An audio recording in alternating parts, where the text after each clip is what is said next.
Yes. മാഷെ, അമേരിക്കയിൽ ഒരു ഞെട്ടിക്കുന്ന സംഭവം ഉണ്ടായിരിക്കുന്നു. അവിടുത്തെ കൺസർവേറ്റീവ് നേതാവായിട്ടുള്ള ചാർലി കിർക്ക് വെടിയേറ്റ് മരിച്ചിരിക്കുന്നു. അതിനെ പൊളിറ്റിക്കൽ അസാസിനേഷൻ എന്നുള്ളതാണ് യൂട്ടാ ഗവർണറായിട്ടുള്ള സ്പെൻസർ കോക്സ് പറഞ്ഞിട്ടുള്ളത്. സത്യത്തിൽ ഇത് ട്രംപിന് നേരെയുള്ള ഒരു ഇതായിട്ട് കണ്ടുകൂടെ? ട്രംപിന് നേരെയുള്ള ഒരു വെടിയാണത്. ആ വെടി എന്ന് പറഞ്ഞാൽ ട്രംപ് ഇപ്പോൾ തന്നെ വലിയ തോതിൽ അപമാനത്തിൻ്റെ, അതുപോലെ ആക്രമണത്തിൻ്റെ, പ്രതിഷേധത്തിൻ്റെ, വിമർശനത്തിൻ്റെ, ഉളിയമ്പുകളുടെ, ട്രോളുകളുടെ ഒക്കെ മധ്യത്തിൽ നിൽക്കുകയാണ്. അമേരിക്കയെ ഇത്രയേറെ അപമാനിച്ചൊരു നേതാവ് അമേരിക്കയ്ക്ക് ഉണ്ടായിട്ടില്ല. അത് ലോകം മുഴുവൻ പറഞ്ഞു തുടങ്ങിയിട്ടുണ്ട്. ലോകം മുഴുവനെ തിരിച്ചറിഞ്ഞു കഴിഞ്ഞപ്പോൾ ഏതാണ്ട് അതിനോട് സമാന്തരമായിട്ട് തന്നെ അമേരിക്കക്കാർ തിരിച്ചറിഞ്ഞിട്ടുണ്ട്. ഇപ്പോൾ ട്രംപിന് ഏറ്റവും വലിയ എതിർപ്പ് അകത്ത് നിന്നാണ്. അത് രാഷ്ട്രീയമായി തീരുന്നുണ്ട്.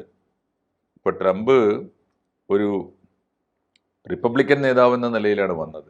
റിപ്പബ്ലിക്കൻ പാർട്ടിയുടെ തന്നെ സ്റ്റേറ്റ് ഗവർണർമാർ എന്ന് പറഞ്ഞാൽ അവിടുത്തെ സംസ്ഥാന മുഖ്യമന്ത്രിമാരാണ് ഓർത്തോണം.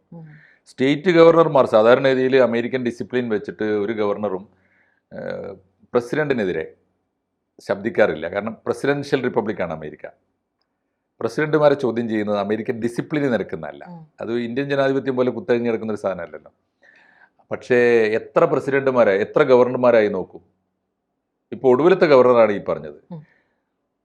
ഒരു ഗവർണർ മസാച്യുസെറ്റ്സിലെ ഗവർണർ എന്താ കാര്യം എന്ന് വെച്ചാൽ വിദ്യാർത്ഥികൾക്ക് വിസ കൊടുക്കേണ്ട തീരുമാനിച്ചു. വിദ്യാർത്ഥികളുടെ വിസ പരമാവധി 4 കൊല്ലമാക്കി ചുരുക്കി.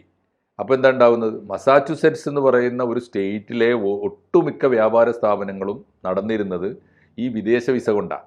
ഇവിടെ പഠിക്കാൻ വരുന്ന കുട്ടികൾ പാർട്ട് ടൈം ജോലി ചെയ്യും. അപ്പോൾ അവർക്കും മാന്യമായ വരുമാനം കിട്ടും. അമേരിക്കൻ ബിസിനസ്സുകാർക്ക് അത് മിതമായ വരുമാനമാണ്, നമ്മുടെ നാട്ടിലെ പോലെ തന്നെ. അപ്പോൾ അവർക്ക് ചിലവൊക്കെ കഴിച്ചിട്ട് കാശ് വീട്ടിലേക്ക് അയച്ചു കൊടുക്കാൻ പറ്റും.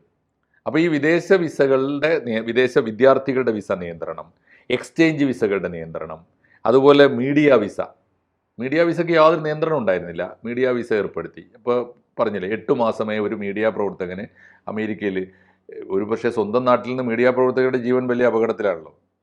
നമ്മുടെ നാട്ടിലെ പോലെ മാമകളല്ലല്ലോ മാപ്രകൾ. എല്ലായിടത്തും അങ്ങനെയല്ല. അവർ ഭയങ്കര ബോൾഡായിട്ട് ചെയ്യുന്ന അഡ്വഞ്ചറസ് ആയിട്ടുള്ള പണിയാണ് ജേർണലിസം. അപ്പോൾ അങ്ങനെ ചെയ്യുന്നവർ മിക്കപ്പോഴും സ്വന്തം നാട്ടിൽ നിന്ന് പ്രാണനം കൊണ്ട് ഓടിയവരായിരിക്കും. അവർക്ക് അഭയം കൊടുത്തിരുന്ന ഒരു നാടാണ് അമേരിക്ക. ഇപ്പോൾ പറയുന്നത് ആര് വന്നാലും 8 മാസം കൂടുതൽ. മാത്രമല്ല, അക്കൂട്ടത്തിൽ ഒരു ചൈനീസ് ജേർണലിസ്റ്റ് എങ്ങാനും വന്നാലും ഒന്ന് ആലോചിച്ച് നോക്കൂ. ഇന്ന് ഏറ്റവും കൂടുതൽ മാധ്യമ നിയന്ത്രണമുള്ള രാജ്യമാണ്. എന്തൊക്കെ പറഞ്ഞാലും ചൈനയിൽ അവിടുത്തെ ഗവൺമെൻറ്റിനെതിരെ ഒരു അക്ഷരം എഴുതിയാൽ വെളിച്ചം കാണില്ല, പിന്നെ പുറംലോകം കാണില്ല. അങ്ങനെ ഒരാൾ പ്രാണനം കൊണ്ട് ഓടി അമേരിക്കയിൽ ചെന്നാൽ അവന് കിട്ടുന്ന 3 മാസം, പരമാവധി 3 മാസം, 90 ദിവസം കഴിഞ്ഞാൽ കയറ്റി വിടും. അപ്പോൾ ഇങ്ങനെയുള്ള നിയന്ത്രണങ്ങൾ വന്നപ്പോൾ മസാച്യുസെറ്റ്സിലെ ഈ വിസ നിയന്ത്രണത്തിൻ്റെത് ശബ്ദിച്ചു. അതുപോലെ കമലാ ഹാരിസിൻ്റെ സെക്യൂരിറ്റി എടുത്തു കളഞ്ഞു. കമലാ ഹാരിസ് എന്തൊക്കെ പറഞ്ഞാലും അമേരിക്കൻ വൈസ് പ്രസിഡൻ്റായി ഒരു ടേം പൂർത്തിയാക്കിയ ആളാണ്. അവർക്ക് പലതരത്തിലുള്ള ഭീഷണിയുണ്ട്.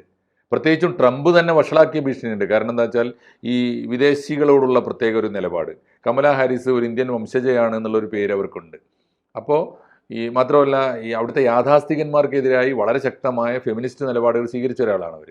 ഈ ഗർഭഛിദ്രം ഉൾപ്പെടെയുള്ള കാര്യങ്ങളിൽ അത് അവകാശമാണ്. ഒരു പെണ്ണിന് ഗർഭം ധരിക്കാൻ അവകാശമുണ്ടെങ്കിൽ ഗർഭം അലസിപ്പിക്കാൻ അവകാശമുണ്ട്. അത് പെണ്ണിൻ്റെ റൈറ്റാണെന്ന് പറഞ്ഞ ആളാണ്. അപ്പോൾ പോപ്പ് വരെ എതിർത്തതാണ്. അപ്പോൾ പോപ്പിൻ്റെയൊക്കെ പ്രസ്താവനയുടെ വെളിച്ചത്തിൽ ഇവർക്ക് വലിയ വധഭീഷണി ഉൾപ്പെടെ ഉണ്ടായിരുന്നതാണ്. ആ കമലാ ഹാരിസിൻ്റെ സാധാരണ രീതിയിൽ ജോ ബൈഡൻ നീട്ടിക്കൊടുത്തതാണ് അവരുടെ. ഒരു വൈസ് പ്രസിഡന്റ് പിരിഞ്ഞു പോകുമ്പോൾ സാധാരണ രീതിയിൽ 6 മാസം അവർക്ക് സെക്യൂരിറ്റി എല്ലാവരും നീട്ടിക്കൊടുക്കും. അത് കഴിഞ്ഞാൽ പിന്നെ നീട്ടിക്കൊടുക്കുന്നത് പ്രസിഡന്റുമാരുടെ അവകാശം. ജോ ബൈഡൻ നീട്ടിക്കൊടുത്ത് ഇയാൾ പിൻവലിച്ചു, ട്രംപ്. അപ്പോൾ ഇങ്ങനെ അതിനെതിരായി പല ഗവർണർമാർ രംഗത്ത് വന്നു. യൂണിവേഴ്സിറ്റികൾ നിയന്ത്രണം വന്നു. അവിടെ പലസ്തീനികൾക്ക് അനുകൂലമായിട്ട് ആരോ പ്രകടനം നടത്തി. അത് ഏത് യൂണിവേഴ്സിറ്റികൾ അകത്താണ് വിദ്യാർത്ഥികൾ അങ്ങനെ പ്രകടനം നടത്താത്തത്? അതിൻ്റെ പേരിൽ അങ്ങനെ അതുപോലെ ഇവർ അമേരിക്കയിൽ UN സെക്യൂരിറ്റി കൗൺസിലിൻ്റെ സമ്മേളനം നടക്കുമ്പോൾ പലസ്തീൻ പ്രസിഡന്റ് വരാൻ പാടില്ല. പലസ്തീൻ പ്രസിഡന്റ് 80 പേരും വിസക്ക് അപേക്ഷിച്ച് അവരെ വിലക്കി. ഇങ്ങനെ നിരന്തരമായ പ്രശ്നങ്ങൾ. ഈ പ്രശ്നങ്ങളിലൊക്കെ ഗവർണർമാർ തന്നെ അമേരിക്കൻ പ്രസിഡന്റിനെതിരായിട്ട് ശബ്ദിച്ചു തുടങ്ങി. ഈ ഒടുവിലത്തെ സംഭവമാണ്, ഏറ്റവും ഒടുവിലത്തെ സംഭവമാണ് അതുപോലെ താരിഫ് അന്താരാഷ്ട്ര വ്യാപാര ബന്ധങ്ങളുടെ ലംഘനമല്ലേ, വേറെ ആരോടുമല്ല. ഒരു ഇന്ത്യയും അമേരിക്കയും തമ്മിൽ ഒരു വ്യാപാര കരാർ ഉണ്ടെങ്കിൽ അത് എത്ര കാലത്തേക്കാണോ ആ കരാർ ഒപ്പുവെച്ചിരിക്കുന്നത് അത്രയും കാലം അത് പാലിക്കണ്ടേ?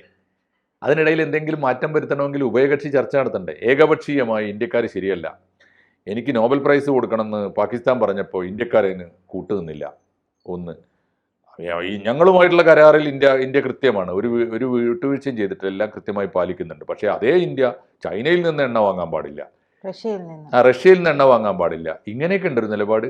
അപ്പോൾ ഈ നിലപാടിൻ്റെ പേരിൽ ഇദ്ദേഹം ആകെ അമേരിക്കയിൽ പുറത്തു നിന്നുള്ള എതിർപ്പ് വേറെ, ഈ അമേരിക്കയിലെ എല്ലാ ഗവർണർമാരും അദ്ദേഹത്തിനെതിരാണ്. ഇപ്പോൾ ഏറ്റവും ഒടുവിൽ അവിടെ നടന്ന കൊലപാതകമാണ്. കൺസർവേറ്റീവാണോ അദ്ദേഹം? കൺസർവേറ്റീവ് നേതാവാണെന്നാ പറയുന്നത്. കൺസർവേറ്റീവ് പാർട്ടി അമേരിക്കയിലെ ഒരു ചെറിയ പാർട്ടിയാണ്. പക്ഷേ അമേരിക്കൻ രാഷ്ട്രീയത്തിലെ യുവനിരയിലെ പ്രധാനപ്പെട്ട ഒരു ശബ്ദമായിട്ട് ഉയർന്നു വന്ന ഒരു നേതാവായിരുന്നു, ഈ യാഥാസ്ഥിതിക നേതാവായിരുന്നു, യാഥാസ്ഥിതികതയോട് പോകുന്ന. അതായത് അവിടെ ടേണിംഗ് പോയിന്റ് USA എന്ന് പറയുന്ന കൺസർവേറ്റീവ് സംഘടനയുടെ സ്ഥാപകൻ കൂടിയാണ് ഈ ചാർലി കിർക്ക് എന്ന് പറയുന്ന വെടിയേറ്റ് മരിച്ചിട്ടുള്ള ഈ നേതാവ് എന്നാണ് പറയുന്നത്. ഇപ്പോൾ അമേരിക്കൻ കംബാക്ക് ടൂർ എന്ന പേരിൽ സംഘടിപ്പിച്ചിട്ടുള്ള ഒരു പരിപാടി, ആ പരിപാടിയിൽ വെച്ചിട്ടാണ് വെടിയേൽക്കുന്നതൊക്കെ. അവിടെ ഒരു പ്രശ്നമുള്ളത്, ഇപ്പോൾ ഈ ട്രംപിൻ്റെ നേരെ തന്നെ ഒന്ന് ആലോചിച്ച് നോക്കൂ. അമേരിക്കയിലെ അല്ലെങ്കിൽ തന്നെ അമേരിക്കയുടെ ഈ അനാർക്കി ഉണ്ടല്ലോ, പേഴ്സണൽ അനാർക്കി, സിസ്റ്റം വളരെ ഭദ്രമാണ്. അമേരിക്കൻ ഡെമോക്രസിയുടെ പ്രത്യേകത ഞാൻ മനസ്സിലാക്കിയെടുത്തോളം സിസ്റ്റം ഭദ്രമാണ്. ഉദാഹരണത്തിന് വ്യക്തി ജീവിതത്തിൽ നിങ്ങൾക്ക് എന്ത് ഫ്രീഡം ഉണ്ട്, എക്സ്ട്രീം ഫ്രീഡം ഉണ്ട്. ഇപ്പോൾ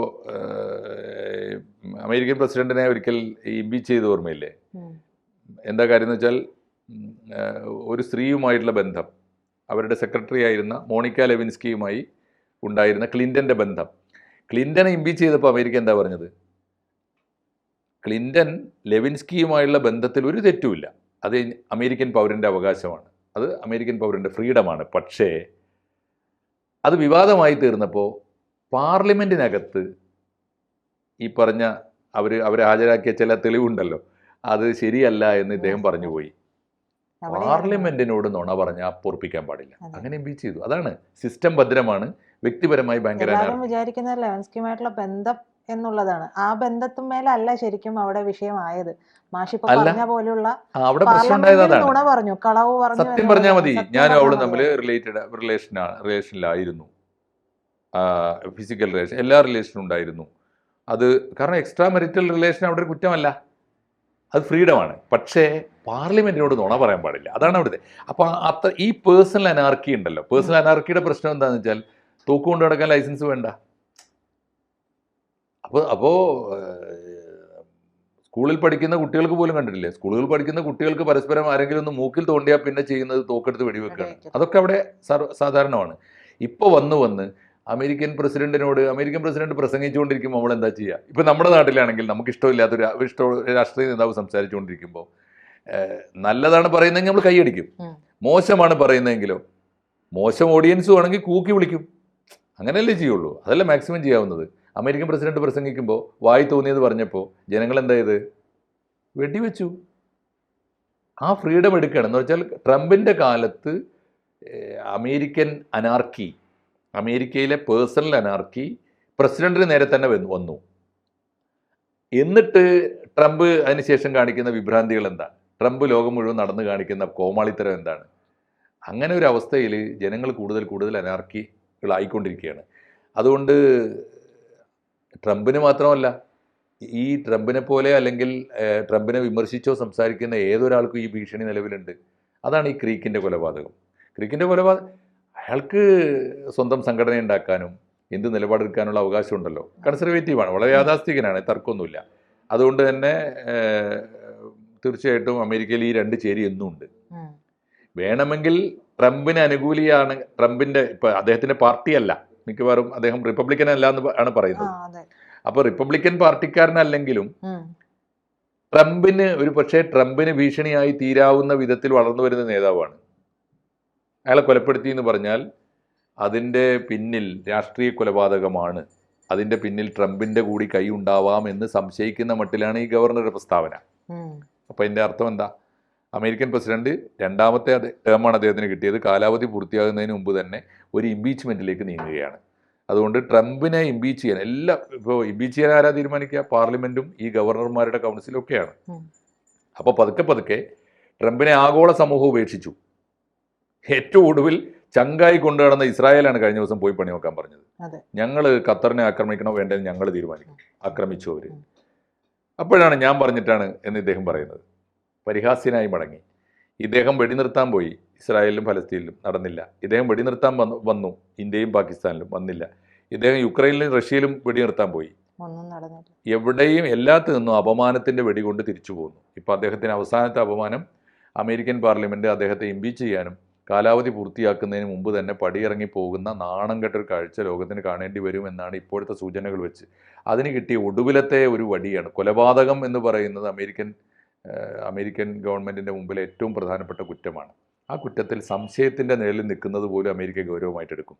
അതുകൊണ്ട് ക്രീക്കിൻ്റെ കൊലപാതകം ട്രംപിൻ്റെ ഭാവിയെ എങ്ങനെ ബാധിക്കും എന്നതാണ് ഇപ്പോൾ നമ്മുടെ മുമ്പിലുള്ള ലോക മീഡിയയുടെ മുമ്പിലുള്ള ഒരു ചോദ്യം. ആ ചോദ്യത്തിൻ്റെ ഉത്തരം ഇനിയുള്ള ദിവസങ്ങളിൽ നമ്മൾ കാണാനിരിക്കുന്നേ ഉള്ളൂ. കൂടുതൽ വാർത്തകളും വിശേഷങ്ങളും നിങ്ങളിലേക്ക് എത്താൻ ABC മലയാളം സബ്സ്ക്രൈബ് ചെയ്യുക, ബെൽബട്ടനും അമർത്തുക.